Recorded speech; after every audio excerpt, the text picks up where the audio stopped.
Muy buenas tardes, muy buenas noches, muy buenos días. Hoy es 28 de febrero del 2026. Estamos en el episodio 5 de la temporada 15 del Club Literario del Voz Antillano. Nos encontramos con la poeta puertorriqueña, narradora, profesora universitaria, Iris Miranda, especialista en estudios hispánicos de la Universidad de Puerto Rico, tanto maestría como bachillerato en Río Piedras, Puerto Rico. Y estamos en Río Piedras. Iris. Muchas gracias por la invitación. Estoy muy contenta de estar aquí, muy honrada de estar contigo nuevamente compartiendo en esta ocasión como ¿verdad? Tu entrevistada. Y el día está maravilloso. Sí, tenemos la ventaja de que estoy yo y no está el compañero Daniel Nina, que lo excusamos. Iris tiene varios poemarios, tiene varios trabajos también de literatura cuento y ha sido publicada en Puerto Rico y en el exterior. Iris, hablámonos un poco de esa etapa entre el 2007 y esa primera experiencia, ¿no?, de publicar un poemario, y si se circunscribe a un periodo también en el que empiezas a trabajar como docente universitario. Ya yo había estado trabajando anteriormente como docente universitaria, tanto aquí como en Alemania, donde estuve año y medio trabajando allá en la Universidad de Bayreuth. Y ya luego cuando vine aquí a Puerto Rico, pues conseguí trabajo en la Universidad Politécnica y llevo ya 20 y pico de años con ellos, ¿verdad? Un poquito más del 2007. Empecé con ellos en el 2001 a trabajar. En la Universidad Politécnica se tiene uno de los simposios de certámenes literarios de mayor trayectoria en Puerto Rico. Sé que participas en el desarrollo de ese certamen. Dinos un poco de cómo se maneja ese certamen, de cuál ha sido vuestra experiencia en ese certamen y de cuál, pues, desde el punto de vista vuestro, es la importancia de ese certamen para el quehacer literario que hay en el país. Te cuento que ese certamen se cocina porque hay unos estudiantes que me traen a mí y a otras tutoras poemas y cuentos. Y de ahí pues surge la necesidad de que hace falta, ¿verdad?, que se fortalezca la lengua materna en este tipo de certámenes, de concursos, de competencias lingüísticas, por decirlo bien dicho, ¿verdad? Una competencia lingüística es la literatura. Y ahí es que surge. El primero fue en el 1991. Ahí fue el primer certamen. Y yo estaba allí, pues, vestida de rojo también como hoy, en ese primer certamen que fue únicamente, exclusivamente para los estudiantes de la universidad.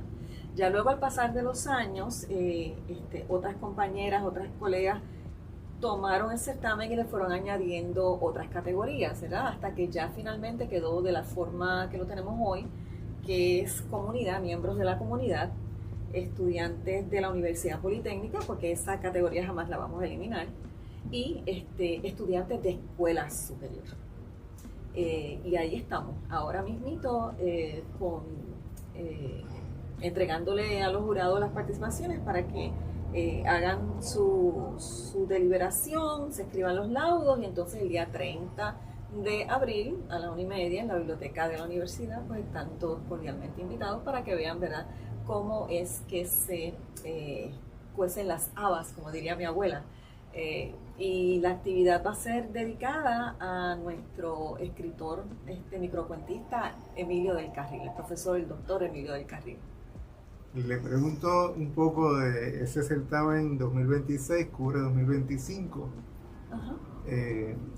¿Qué poetas, qué escritores de fuera de la comunidad que se destaquen han participado del certamen en años anteriores? En años anteriores, Yolanda Arroyo Pizarro, es nuestra querendona, siempre nos da la mano, siempre estamos ahí hablando, que han participado Pedro Juan Ávila Justiniano, Susi Medina Girao, Janet Becerra, Awilda Cáez.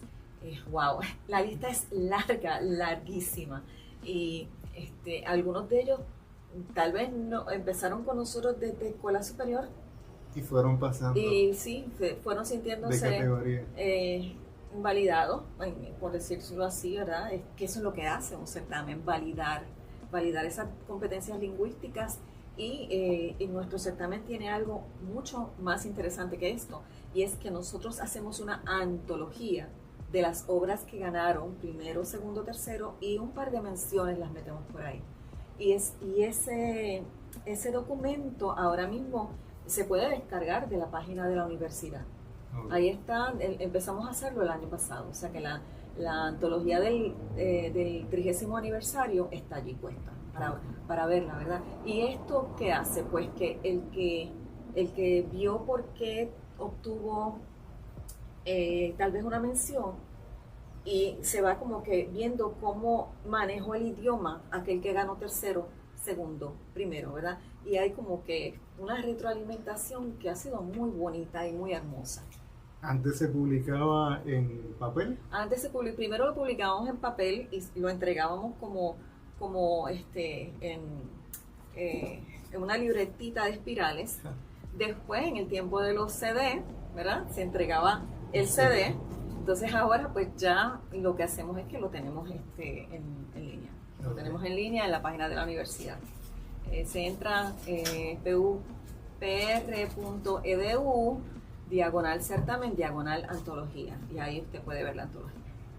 Hace un ratito me comentó que en su casa hubo una biblioteca que tenía una enciclopedia y me la relacionó con su último poemario, pero también con su primer poemario.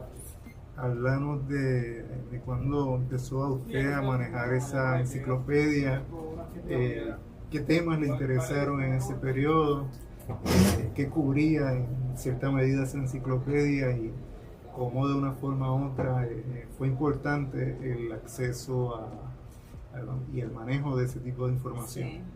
Bueno, yo tendría como 8 o 9 años cuando yo voy donde mi papá y le digo, papi, no tengo material para hacer las asignaciones. Y mi papá, muy complaciente, se fue y me trajo la enciclopedia temática con los 2 tomos de biología, ¿verdad? De medicina de familia, 10 libros de mis primeros conocimientos y los 12 tomos de la temática. Mi tomo favorito era el de astronomía y arqueología. Yo me leí los 2 libros de medicina de familia que traían unas laminillas que uno iba separando la piel de los músculos, de los cartílagos y el hueso. Mis papás creían que yo iba a ser doctora. No, el error de mi papá fue precisamente la enciclopedia, porque para mí fue una maravilla. O sea, el mejor regalo que más yo he disfrutado de mi papá no ha sido un carro, no ha sido un vestido, no ha sido, qué sé yo, unas pantallas, no, ha sido esa enciclopedia. Y ese trabajo en el periodo de niñez, 8 años, 9, 10, cómo de una forma u otra se empieza a reflejar en la escritura vuestra, en el manejo de la enciclopedia dentro del proceso de crecimiento dentro de la escuela, dentro del colegio, dentro del proceso educativo de ese periodo. Que ella dijo que le interesó tener información, ¿no?, para precisamente hacer ese tipo de trabajo. En cuanto a la astronomía, pues pasé, obviamente a esa edad no iba a escribir un poema, sin embargo, tenía una libreta y me trepaba al techo de la casa con la complicidad de mi papá, que nos ayudaba a subir, nos subía comida allá arriba, y nosotros nos poníamos a ver las estrellas, porque nos habíamos mudado a un sitio en Bayamón, una urbanización que la luz se iba a cada rato. Y cuando se iba de noche, eso era un party.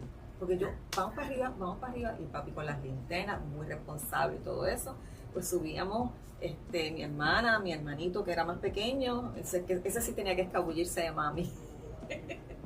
Ese sí tenía que escabullirse de mami. Y entonces en la libreta, yo lo que dibujaba era dónde estaban las estrellas, ¿verdad? El cinturón de Orión, la cacerola, la pequeña, dónde está la grande siempre se me perdía para aquellos tiempos. Y para mí eso era como que no sé, una manera de yo sentirme feliz, bien feliz, mirando al cielo nocturno.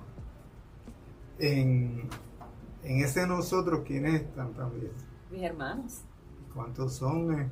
Habló de uno pequeñito que tenía que zambullirse. ¿Dónde está? ¿Qué está haciendo?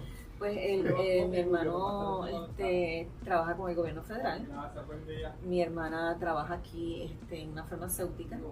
Ella se decidió por la ingeniería, yo me decidí por las humanidades. Y mi hermano es ajustador de seguro. O sea, son tres.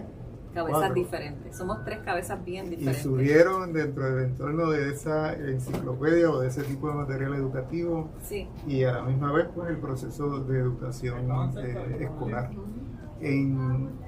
Usted se decide por las humanidades y se especializa en estudios hispanos en la Universidad de Puerto Rico. Usted es UPR Full, del principal recinto universitario de la Universidad de Puerto Rico.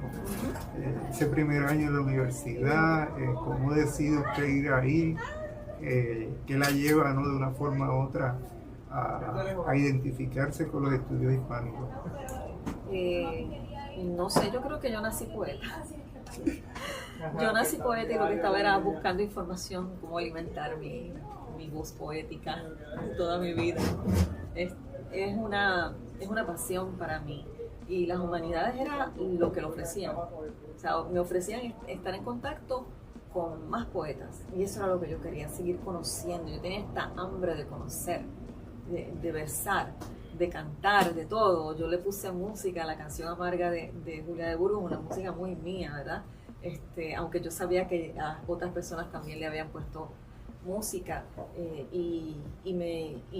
es que Humanidades es una cosa maravillosa porque te da de todo, te da música, te da teatro, te da historia del arte, te da apreciación de esto, de lo otro, filosofía. Dios mío, qué maravilla. Cuando yo cogí esos cursos de filosofía, yo hacía así, yo decía, esto es una cosa fuera de este mundo. Y después me dijeron, tienes que cogerte 15 créditos en pedagogía. Y me cogí 3. Cuando cogí el próximo, dije, no, esto no es lo mío. Porque ya yo venía del contexto de las humanidades, donde la filosofía es otra cosa. La filosofía es otra cosa. Y lo que me estaban enseñando era como que ya me lo habían dado, pero convertido en otra cosa, en el impacto que causaba en las sociedades, en esto, en lo otro, en la cultura. Que verlo así como que separado, anatómicamente estudiado, como que no fue nunca lo mío, y nunca terminé esos 15 créditos en aquel momento. Ahora son 30. En el periodo de ese primer año, antes se graduaba de la escuela superior, el colegio preuniversitario, ¿de dónde, cómo de una forma u otra esos últimos 3-4 años de escuela superior se reflejan en esa decisión de ir a estudios hispánicos? Tuve una maestra que adoro, Gloria Marín, de la escuela Miguel de Cervantes Saavedra en Bayamón. Profesora, si me está escuchando, usted sabe que yo soy usted. Ella me formó como maestra, como educadora. Ella nos permitía traer escritores vivos a la escuela, escritores vivos. Y estudiábamos una obra de esos escritores y allí le entregábamos un regalito de esto, un regalito del otro, lo llevábamos y lo buscábamos. O sea, era el que tenía licencia, pues se montaba en el carro que me prestaron a mí, que papi me prestó un carro porque lo convencí, ¿verdad? Porque imagínense. Y eso fueron unos años, ese último año, sobre todo el año de español avanzado, fue un año muy bonito, un año que me marcó para siempre. Gracias. ¿Y puedes repetir el nombre de la escuela? Miguel de Cervantes Saavedra en Bayamón, y la profesora es Gloria Marín. ¿Y esa figura quién es? Miguel de Cervantes Saavedra. El gran novelista español. ¿Y se les explicaba? Bueno, por lo menos con ella lo teníamos que saber. O sea, no podíamos entrar a coger español avanzado si no sabíamos quién era él. Ya lo habíamos estudiado con otras maestras también, así que eran unos tiempos en los que los idiomas se estudiaban con 3 libretas. O sea, yo recuerdo que yo tenía de tercero en adelante, ¿verdad? Perdón, de cuarto en adelante. En cuarto yo tenía 3 libretas de inglés y 3 libretas de español. Una para interpretación de texto, la otra para vocabulario, que las teníamos que recortar, como tú te acuerdas de las agendas telefónicas, Sí. las teníamos que recortar así, poner las letras, y la otra para gramática, para análisis gramatical, ejercicios gramaticales. Y teníamos esas 3 libretas grapaditas, todas grapadas. Y así aprendimos bien el español, obviamente mejor que el inglés, porque lo que nos daban eran boberías en inglés. En la universidad estudió idiomas. ¿Qué idiomas estudió, además del alemán? Je parle français, und ich spreche Deutsch, 2 nada más. Alemán y francés. Francés. Uh-huh. Y tuvo la oportunidad de ir a Alemania a trabajar año y medio. Háblanos de esa experiencia, cómo se conecta con Alemania a través de los estudios hispánicos en la universidad. Bueno, cuando yo fui allá, fui por amor. Ajá. Sí, mi ex esposo es alemán, Sí. pero nosotros nos conocimos en Francia, en un programa de intercambio estudiantil. Obviamente ya yo había tomado francés y yo quería hablar francés en Francia, ¿verdad? Cuando me sentí que ya me dieron permiso de viajar, pues viví un año en Nueva York para hablar inglés en Nueva York. Okay. Y así por el estilo. Y esa fue lo que llevó allá.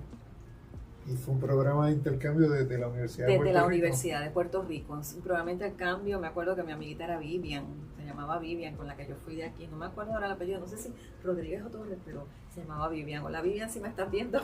Y te iba a preguntar de esos estudiantes de los últimos 3, 4 años de high school, ¿cuántos de ellos están vinculados hoy a tu quehacer literario, que guardas alguna relación con ellos porque precisamente se interesaron por estudiar lo mismo que vos? Pues fíjate, ninguno de ellos estudió lo mismo que yo estudié. Yo en ese sentido, yo me sentía como si fuera fuera de lugar. Fuera de lugar en mi casa, fuera de lugar en el ambiente social, ¿verdad? Pero tengo muy buen amigo que todavía tenemos la comunicación, el licenciado Reinaldo Alegría, que él también escribe. Okay. A él le gusta escribir cartas de amor. Él tiene un par de libritos por ahí de cartas de amor. Ese es el actual presidente de la Junta de Síndicos, ¿no? Del Centro de Estudios Avanzados de Puerto exactamente, Rico y el Caribe. Mi amigo, okay. El licenciado Alegría. O sea que más humanista que ese no debe haber, porque ese yo creo que es el único centro especializado en literatura, historia, arqueología, estudios humanísticos. Exacto. Quería preguntarte un poco de el periodo en que te insertas dentro de nuestra comunidad, que llegas a la Politécnica. ¿Es en ese periodo que también inicias estudios de maestría en la UPR o ya los tenías? Cuando llegué a la Politécnica ya los tenía. Okay. Ya los tenía, sí. O sea que más o menos el viaje a Alemania, el periodo de ir a trabajar allá, está asociado a que ya tenías el grado de maestría acá. No lo había empezado, pero no lo había terminado. Okay. Cuando entonces regresé, lo terminé. Okay. Lo terminé. En el periodo del 2007 empiezas a publicar un primer poemario que nos los trajo. Aquí existe físicamente. Fue publicado por la Casa de los Poetas. No, ese está publicado por Orbis, que era un sello de Terra Nova. Oh, okay. De Iliola Torre Lagares. Y tiene aquí marcado un poema que se llama Descubrimiento. Léelo, por favor.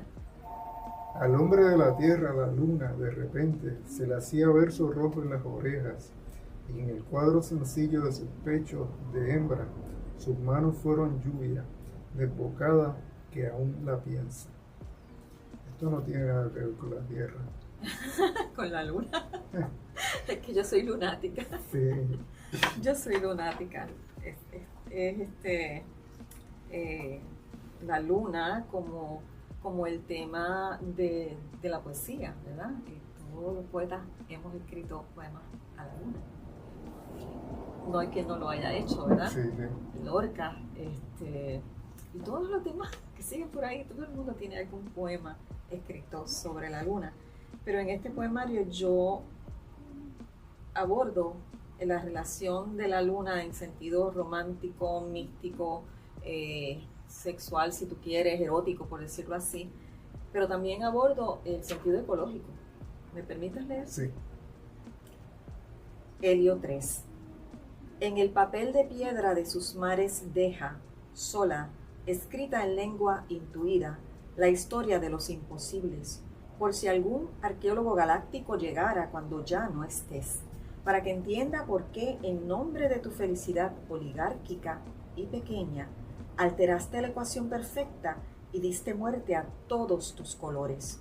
Azul, verde, amarillo, rojo, violeta, blanco, negro, magenta, lluvia, ríos, mares, árbol, flor, arena, tierra, nube, nieve, noche con esferas de hijos e hijas inocentes, para que entienda, simple, por qué en nombre de tu felicidad, la de los infelices, diste muerte a la escena que sus ojos percibían, como se matan las ranas en el agua que lenta se calienta. En el preámbulo a leernos ese poema, ¿no? Nos hablaste de la relación con otros poetas, y leyendo, ustedes me recordé rápido de Ernesto Cardenal. Cómo de una forma u otra esa experiencia de estudiar lo hispánico y su quehacer literario dentro del concepto de los estudios hispánicos la lleva a esa temática, a descubrir que es un escenario de poesía fundamental, ¿no?, para entender un poco la literatura propia de la región. Como dije al comienzo, es como que si ya estuviera impreso en el ADN de los poetas la luna. Y en ese sentido, pues, va a haber siempre una conversación. Así que haya encontrado a Cardenal aquí, pues no me asombra. Tampoco me asombra como la persona que me hizo, la doctora Milagros Martínez Roche, que me hizo el prefacio, ella encuentra a Lorca aquí también. Okay. Porque es que está en el ADN de todos nosotros los poetas. Es como si fuera, mira, esta colección de átomos de hidrógeno que somos todos, recuerda el momento en el que la luna y la tierra eran parte, había parte de nosotros en la tierra, material de la tierra que ahora existe con el material de la luna. Hubo un intercambio ahí por un protoplaneta que choca con la tierra en su momento de formación, y de ahí se desprenden partes de lo que es la tierra, pero también se desprende parte de lo que era ese protoplaneta. Y ahí es que se forma la luna. Entonces, en ese sentido, yo encuentro que la conexión es innegable. En ese periodo que sale este poemario, ¿no? ¿Está trabajando con la gente del taller literario? ¿O eso es posterior? Esto es posterior al taller literario. Esto es 2007. Y 2007. Ese grupo de taller literario, ¿quiénes son? ¿Dónde están? Todavía nos encontramos, Julio César Paul, Amílcar, Carlos Esteban Cana, ¿quién más está? Yo creo que me falta uno, no me acuerdo ahora, perdón. La memoria ya está fallando. No, ese grupo Ángelo Negrón. Ángelo Negrón, ya me acordé. De ese grupo yo creo que lo único que no he entrevistado es Ángelo Negrón. No, pues tienes que traerlo por ahí. Sí, tiene un trabajo muy bueno. Ese fue un momento bien bonito, o sea, ahí yo estaba haciendo los estudios de maestría y fue un momento bien bonito porque encontramos quien nos estaba dando la mano para que nosotros pudiéramos hablar, porque en ese momento todavía no había muchas editoriales que le dieran la oportunidad a los poetas emergentes. Y yo le agradezco mucho a Carlos Esteban Cana esa oportunidad. Okay. Carlos Esteban Cana es un crítico literario muy querido y muy respetado dentro del quehacer literario nuestro. Hay un proceso también en el que te insertas dentro de un grupo previo a taller literario, pero que ha estado presente, yo creo que todavía queda algo de eso. Oh. Guajana, ¿no? Guajana, sí. Guajana. ¿Cómo te insertas? ¿Qué significa, ¿no?, que dentro de un grupo de poetas históricos, de poetas... Un gran honor para mí. Sí. Un honor que todavía yo digo, pero ¿pasó de verdad? Me pregunto si pasó de verdad, ¿no? A Vicente no se le podía decir que no. Sí. Vicente llega un día, llega Vicente con Marco Rodríguez Frese y está Wenceslao Serradell por ahí, por el ladito, y los tres me acorralan y me dicen, queremos que sea parte de Guajana. Y yo me acuerdo como ahora, fue en el centro de estudiantes de aquí de Río Piedras de la Universidad de Puerto Rico, y yo me quedé como que, y menos mal que estaba Angie, María de los Ángeles Camacho Rivas, la poeta Angie Camacho. Angie estaba allí y yo la miré así y ella me dice, como que me dice, hazle caso, hazle caso, hazle caso. Y yo, pero yo estoy escuchando bien qué es lo que está pasando aquí. Pero nada, ha sido una experiencia bien bonita. Participé con ellos, ¿verdad? Hasta que poquito a poquito pues se han ido, ¿verdad? Desapareciendo. Hemos trabajado en proyectos, la antología que es bilingüe. Hemos hecho cositas, sí, pero hace mucha falta. A mí Vicente hace una falta increíble. Vicente Rodríguez Frese. Digo, Nietzsche. Háblanos un poco de Guajana. ¿Qué conocía usted de Guajana en ese momento? ¿Y qué importancia pueda tener, ¿no?, para el desarrollo histórico de una literatura puertorriqueña y de una poesía puertorriqueña sobre todo? Guajana es la institución literaria más importante en el reconocimiento del español como lengua primaria en Puerto Rico. Lo digo y lo sostengo donde sea. Eran tiempos en los que pues, se veía mal el español, todo esto, todas estas luchas que todavía existen hoy día, ¿verdad? Y en ellos, en ese grupo de Guajana, encontramos embajadores de nuestra cultura, embajadores de nuestra poesía. Y ellos iban a todos los festivales que los invitaban, ellos iban. Y así fue como poco a poco se dio a conocer, ¿verdad?, que los puertorriqueños sí hablábamos español, que teníamos una cultura en español, y que pues no era nada malo, ¿verdad?, que también habláramos inglés, porque pues lo hablamos también. En el certamen de la Politécnica hay un periodo, ¿no?, donde se define el certamen a partir de un poeta. ¿Cuál es ese poeta? ¿Qué vínculo tiene con Guajana? Y con la experiencia vuestra, ¿no?, de participar en Guajana. El 14º festival se le dedicó a Guajana, a la revista entera. Okay. Y se invitaron a todos los poetas de Guajana. ¿Y el nombre del poeta al que se asigna el certamen?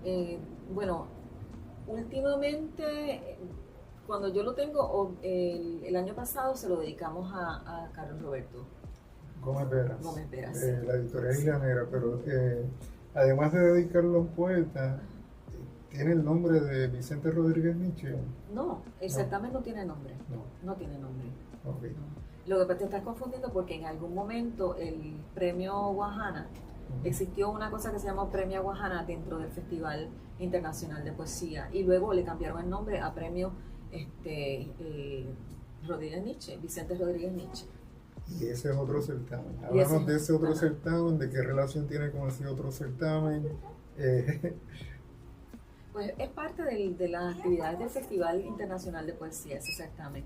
Y ese certamen, a diferencia del que yo estoy corriendo en la universidad, no es de textos, no es de libros. Pero ese sí es de libro. El que no es de libro es el mío. Sí. Que tú puedes mandar 2 poemas, un cuento, una obra de teatro, un ensayo. Este es de libros. Okay. Y es internacional también. Es decir, que puede participar personas de todas partes del mundo. Y eso se hace desde Puerto Rico. Y se hace desde Puerto Rico. Se hace desde Puerto Rico. Lo hace el Festival Internacional de Poesía en Puerto Rico. El FIPIC, como decimos con cariño. Sí. Y te quería preguntar, ¿en ese has participado? ¿Desde más o menos qué periodo estás participando? Bueno, yo estuve en la Junta desde el 2009. Desde el 2008 y para celebrar el certamen del 2009. Como que dice, pues soy parte de los que fundan, ¿verdad?, la institución como tal. Pero ya para el para el 2013-2014 me fui retirando por mami. Porque ya mami requería unos cuidados especiales y yo pues la sábana me llegaba hasta cierto lugar y ya después de eso pues, tenía que ser yo la que cuidara a mami. Y por eso pues me he retirado de los trabajos. Siempre he sido colaboradora. Siempre va un grupo de poetas internacionales con poetas puertorriqueños y ofrece una lectura en la universidad. Eso siempre lo hemos mantenido y de vez en cuando pues también me invitan a leer en otras escuelas. Este año voy para la Escuela José Gautier Benítez, la Escuela Superior en Caguas. Allí voy a estar. En Puerto Rico ese certamen se vincula a una actividad en el exterior que de una forma u otra van a Nueva York, Se les da visibilidad definitivamente. El Festival Internacional de Poesía en Puerto Rico da una visibilidad de tanto para los poetas de Latinoamérica y siempre se invita a un poeta del mundo, ¿verdad? En otro idioma, que los hemos tenido poetas asiáticos, hemos tenido poetas de Medio Oriente, hemos tenido poetas kurdos, ¿verdad? Y así por el estilo, pues es la presencia hispánica tanto en Puerto Rico, a nivel de escuelas también, porque se lleva a todas las escuelas, se lleva a las universidades, se hacen muchas actividades. Es un verdadero festival, no es una cosita de un día, son muchos días y compartimos mucho con los poetas que vienen de afuera. Se nos queda este poema, Río, 2024. Déjame leerte. Ok. Primer poema. ¿Te gustan los inicios? ¿Ah? Le gusta el primer poema, vamos a ver. Voz iluminante. Trasciendo sueño al alma fragmentada, al patrón elemental de la formación de los instantes, suelo en ballet geosférico que acompaña de un universo envuelto el viaje a lo simple confuso de las alhajas y los azulejos. En el adentro omnipresente escucho su labio decirme, todo está encendido. ¿Tiene estructura el proceso creativo vuestro? Y podríamos decir que el poema Descubrimiento y Voz Iluminante se relacionan precisamente a esa estructura de creación literaria. Sí, pero responde más a un periodo de término de mi duelo por la muerte de mi mamá. Okay. Yo sentí que ella no sé cómo explicarlo, tal vez la física cuántica algún día, que me dijo, ya, escribe. Esas dos palabras, ya, escribe. Y ahí me senté y este fue el primer poema. Hay un poemario que publicó Isla Negra relacionado precisamente con vuestra madre. En ese periodo de duelo es el insight, está viva su madre. Ya mami estaba viva cuando se publicaron los velos de la memoria. ¿Y no? Aquí no. Okay. Ya aquí no, porque entonces, este es del año pasado, ella cumplió ahora 5 años. En poemarios de una forma identificados con su diario vivir, ¿serían cuáles? ¿Cuáles no? Si hay alguno que ustedes literalmente digo, yo no quiero fugarla aquí. No, todos tienen que ver. Sí. Todos, aunque yo uso mucho la poesía enunciativa, ajá, no soy tan confesional, todo siempre tiene que ver con mi vida. Okay. Todo tiene que ver con mi vida. ¿Te puedo leer uno? Sí. Este se llama, déjame ver cómo lo tengo por aquí, está más al principio. Esto fue algo que yo vi. Yo vi a este señor así con los brazos abiertos tirados en una rotonda de la avenida y 2 guardias con las luces tin, así mirándolo a ver qué hacía, porque tenía una mochila detrás de él, pero en realidad él lo que estaba era gozándose el árbol que él estaba mirando hacia arriba. Y yo llegué a mi casa y yo dije, ay Dios mío, ¿qué habrá pasado con ese señor? ¿Estará vivo? ¿Estará muerto? Y me sentí a escribir este poema. Soliloquio de un cuerpo tirado entre árboles. Subo al carmín horizonte, a la raíz de una ceiba arcada, tornasolada e inmóvil, cual pulsar creador. con miles de aves de miradas en la rotonda de una avenida futurista. El primer ser vivo luchaba por ver el cielo brillante de luces a través de las sombras de sus pares imaginados.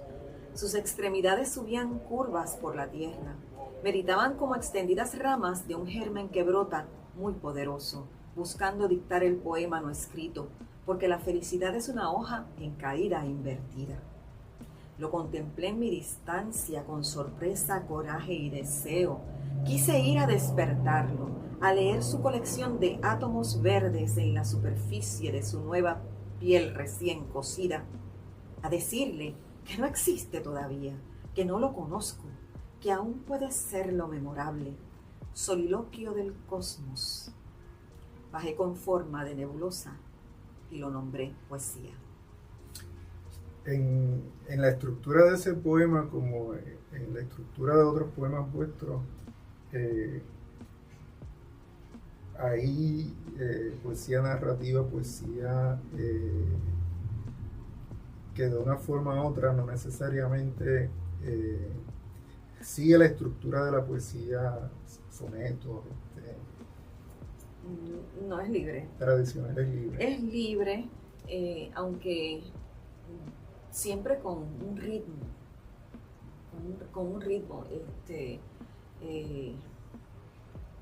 no sé, tal vez en decasílabos, octosílabos, heptasílabos, siempre hay un ritmo adentro.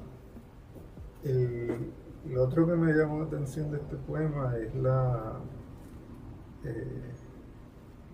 el vínculo posible con el realismo mágico. Precisamente porque nos dio el contexto del desarrollo del poema. Exacto. Si no te hubiera dado el contexto, sería metapoesía. Sí. Hay un dato que siempre me estuvo curioso, que es que cuando Carpentier habló del vínculo de él con el proceso creativo, él estuvo trabajando en ese periodo las crónicas, y él era editor de crónicas de India, y entonces él planteaba que lo que él hizo no fue otra cosa que lo que se hacía en ese periodo.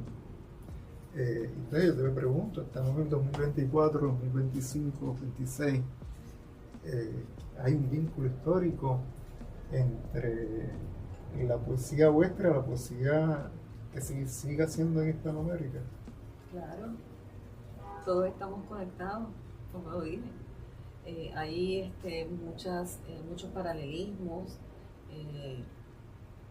mucha magia en el verso. También está el poeta que escribe solemne, como yo le digo a los poetas solemnes, que escriben cosas tal cual las ven y las acomodan, ¿verdad? Y eso es un poema, que también es una forma de poetizar. Pero yo uso yo amo el lenguaje figurado, me encanta usar metáfora pura, me gusta usar las imágenes sensoriales, la sinestesia, todo eso me gusta. En el proceso creativo ahí usted se fijó en algo real que tenía de frente y se lo llevó a su casa y lo terminó de escribir. ¿Qué otros elementos externos usted utiliza? Digamos, lo que lee en la prensa, las fotos. Bueno, te lo voy a contestar. Pasaporte.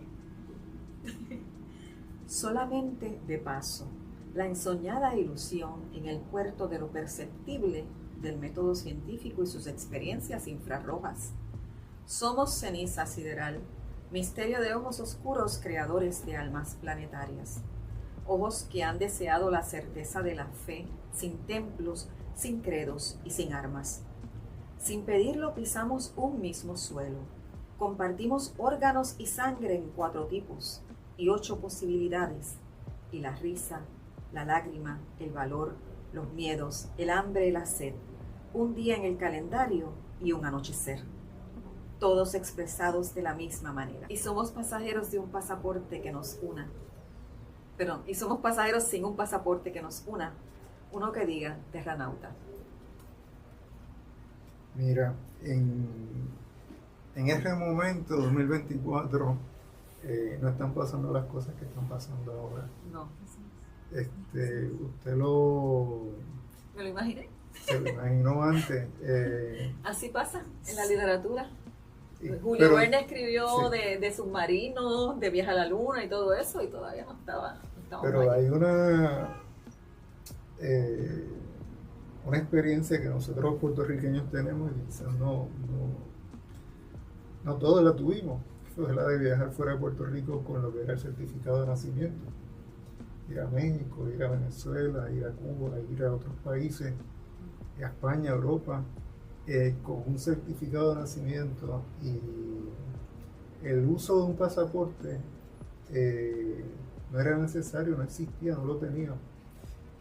Con la facilidad que hoy lo tenemos y con la exigencia de, sobre todo aquellos países a los que vamos, de que lleguemos allí con un pasaporte.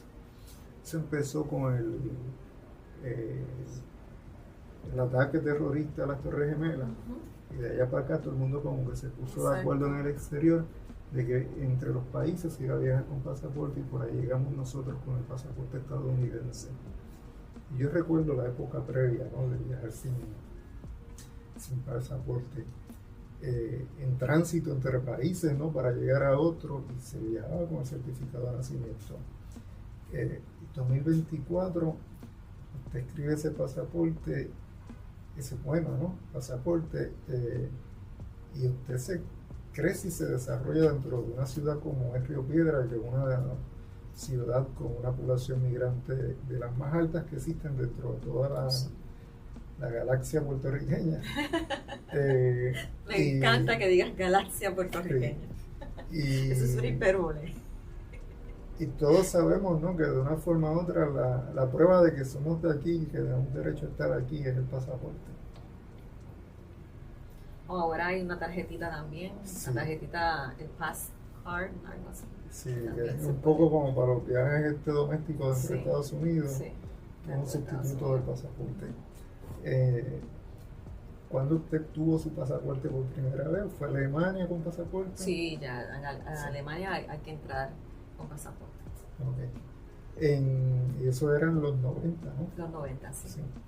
Yo recuerdo todavía 99, 98, viajar sin pasaporte a México. A México, pero a un país que no fuera hispano, pues no creo que se pudiera. Sí. El pasaporte también es un símbolo de identidad. En el contexto de ese poema no lo es. No y sí. Sí y no. No y sí, sí y no. Sí. Porque es que todos, si nos diéramos cuenta lo insignificante que es el planeta, en tanto tenemos el conocimiento, la conciencia de que somos parte de la Vía Láctea, ¿verdad?, de la galaxia llamada la Vía Láctea, y que aún estamos ahí, o sea, no hemos salido de nuestra galaxia en la investigación de la astrofísica, de la astronomía, no hemos podido salir de ahí porque humanamente todavía no podemos, o sea, nos hace falta mucho tiempo. Por eso es que yo creo en que debe continuarse la investigación espacial. Que mientras más gente aprenda de eso, más humildad vamos a sentir en nuestros corazones. Sí. Y por ejemplo, en estos días se ha hablado de hacer público las investigaciones relacionadas con extraterrestres. ¿De eso también trata ese poemario? No, yo soy fermiana. Okay. La paradoja de Fermi dice que en lo que se madura una galaxia puede que haya un planeta como el nuestro, pero que las demás tienen distintos tiempos de maduración, y en lo que la nuestra a lo mejor llega a su fin, si no hemos logrado salvar la humanidad para movernos a otro lado, pues ese proceso nunca lo vamos a ver. Eso es lo que dice Fermi. O sea, que no es que la vida no exista en otras partes del universo, es que en tiempo y espacio, con lo que tenemos ahora, el conocimiento que tenemos ahora, los recursos que tenemos ahora, no nos es posible, por lo menos a nosotros, no nos es posible. En sus trabajos previos o en este trabajo, ¿había alguna poesía mística religiosa? Oh, sí. Sí. Vamos a buscar aquí.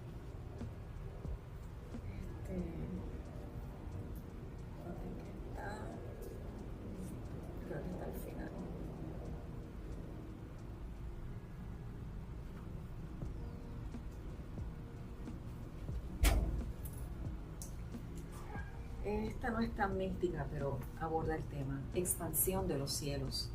Como una burbuja de jabón que ella y yo soplamos una vez, los cúmulos se alejan. Ellos se alejan, el tiempo se alarga impasible.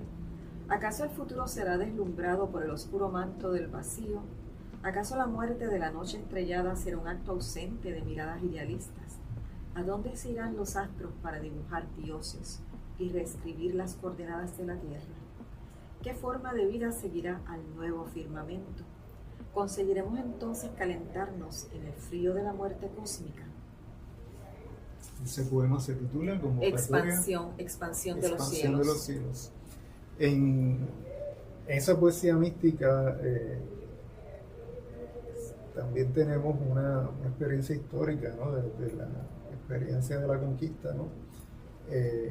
Hay vínculos entre esa poesía, esa temática y su poesía.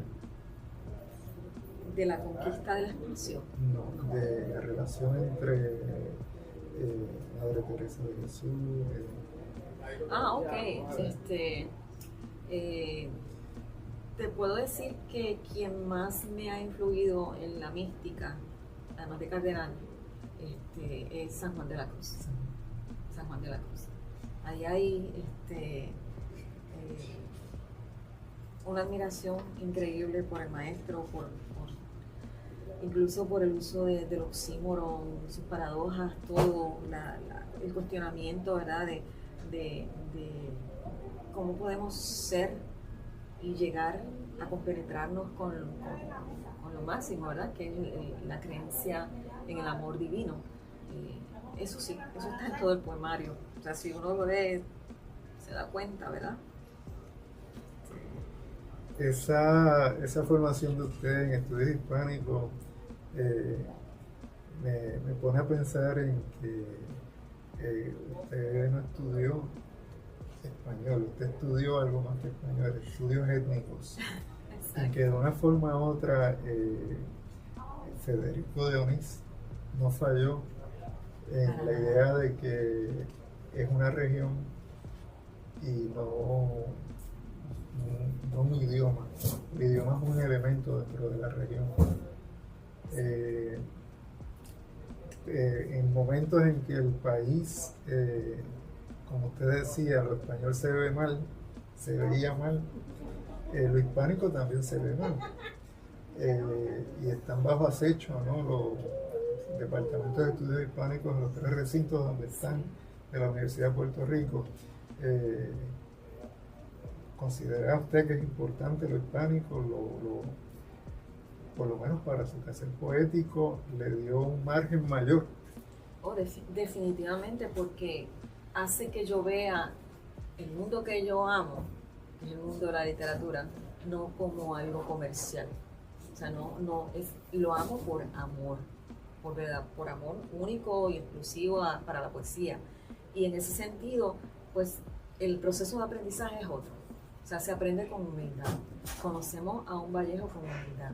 Conocemos a un Federico García Lorca con humildad. Conocemos a un Alejo Carpentier con humildad.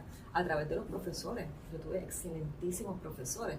Por mencionarte unos cuantos, Luce López Baralt, Ramón Luis Acevedo, Federico Acevedo, esos eran el Acevedo bueno y el Acevedo del malo, respectivamente, tal cual lo mencioné. Era una broma, ¿verdad?, de hispánico, de coger clases con ellos. No cogí clase con Luis Rafael Sánchez, pero yo me sentaba a las afueras de su salón para escucharlo. Y él me veía y se echaba a reír. Yo, profesor, nunca puedo matricularme con usted, así que... Y él como que no se atrevía a decirme, pero entra, ¿verdad? Porque las clases de siempre estaban atestadas de estudiantes y yo pues me sentaba para escuchar. Yo dejaba la puerta abierta así y yo escuchaba. O sea, yo indirectamente tomé clases también con el maestro. Sí. En momentos actuales él ostenta la cátedra, me parece, Miguel de Cervantes Saavedra, ¿no?, en la Universidad de Puerto Rico. Usted es egresada de una escuela que lleva ese nombre. Yo creo que estamos llegando a nuestro final. Nos quedan unos 4 minutos. Quisiera yo oírla un poco más narrando leyendo uno de su poesía. Pues entonces vamos a leerte el poema con el que cierro, que se llama Nautas. Los nautas son los escritores, los artistas, ¿verdad? Tiene un epígrafe de Rumi que dice: aquí estaré esperando que tu silencio se rompa, que tu alma se estremezca, que tu amor despierte. Observo a gusanos librarse a atravesar libros, cárceles y paredones como los caídos, libres de pensamiento, mártires. Algunos desconocidos, mojados por aguaceros de infamia, intelectualismo de mortandad, ahogados antes de haber entregado la totalidad de su canto. El gusano roe y alimenta la conciencia de la guerra, el genocidio, oclusión del amor. Y hay mujeres y niñas sin nombre, y humanos atrapados en sexos que no quieren otras almas, otros espíritus, en los libros de historia. Matahari la espía, Ana la niña judía, Victoria Amelina la bombardeada ucraniana y Jibal Amal Abudnada la palestina. Los mártires tragados por los agujeros negros, conscientes de la repetitiva torpeza involutiva, lloraron el incendio de la atmósfera de las mariposas monarcas en vuelo. En el pasado, para defender a los griegos, el valor de Byron llevó un regimiento. Martín murió en combate por los cubanos, Lorca y Hernández en la guerra de España, Dalton y Jara por la justicia hispanoamericana, valerosos, perseguidos, torturados, versocombatientes, más tantos y tantas. Poetas sobrevivientes al delirio, a la infamia, a la reclusión, para que no los olvidemos, han viajado su verso hacia la otra orilla, con sus hojas de hierba Walt Whitman, amando al amor por el amor mismo, con su canto de la locura, Matus Paoli, retando a la cordura con un alma eterna, y en un tierra sin nosotros, José Hierro cantando una canción de cuna para dormir a un preso. Tantos y tantas. Y los ingenuos insepultos, los que no hemos sufrido persecución, tortura, guerra, como yo, que aún vivo de la verdad que callo, gravitamos en el centro intenso e imperceptible del amor sencillo y del dolor gigante, derramando cualquier lágrima ante un verso ahogado de aire, explotado de sales, expirado de alegrías, ante un verso estrellado de pulso de sangre en el fondo de la existencia.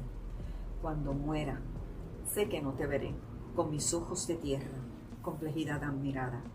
Transmutaré mi alfabeto de arena en humo, en gránulos cósmicos simples e inadvertidos, y seré una clave grave, un acorde sordo, parte de un hexágono de metal cristalino, espejo amorfo del arte sencillo de mirar las estrellas. Oh. Ahí hay mucho más que Hispanoamérica, pero me llamó mucho la atención la idea de la comparación dentro del proceso creativo. Y un poco pues cuando miramos a la idea, ¿no?, de unos estudios hispánicos, que yo les decía étnicos, era precisamente desde Lorca, Vallejo, Chile, El Salvador, y ese poema lo entrelaza todo. Este poemario se titula Terra Nauta y ese último poema se titula Nautas. ¿Cómo marca los títulos, los temas dentro del contexto de crear un poemario, o simple y sencillamente van saliendo los poemas y unos poemas se dirigen en una dirección, un poemario particular, otros poemas se dirigen en otra dirección, y en el proceso creativo hay una diversidad de temas que no todos los poemas que salen a un poemario? Bueno, uno escribe y después selecciona, pero en mi caso yo siempre trato de que mis poemarios sean monotemáticos. No me gusta meter otras cosas. Sí, pero eso es en la selección. En el proceso creativo diario van saliendo temas diversos, ¿no? En mi caso casi nunca. Casi nunca. O sea, cuando yo digo voy a hacer esto es porque tengo el poema, escribí este poema, por ahí me voy. Ok, y por ahí vienen los otros también. Exacto. En 2024, ¿qué está pasando en el mundo? Porque hay mucho del mundo ahí que no es necesariamente relacionado con su formación en estudios hispanos. Hay un incremento en la incomunicación entre los seres humanos, que se traduce pues en guerras, en injusticias, en genocidios, en un montón de cosas. Y pues eso también tenía que estar por ahí. Por eso me pregunté en algún momento de cómo dentro del contexto de su proceso creativo se visualizaba lo leído, las imágenes que veíamos. Yo creo que este poema va por ahí. Exacto. Bueno, muchísimas gracias. Ya no nos queda tiempo. Así que hoy 28 de febrero, el último día de este mes, y del mes de febrero, ¿no?, de este año 2026, nos despedimos de un club de lectores con la compañera Iris Miranda.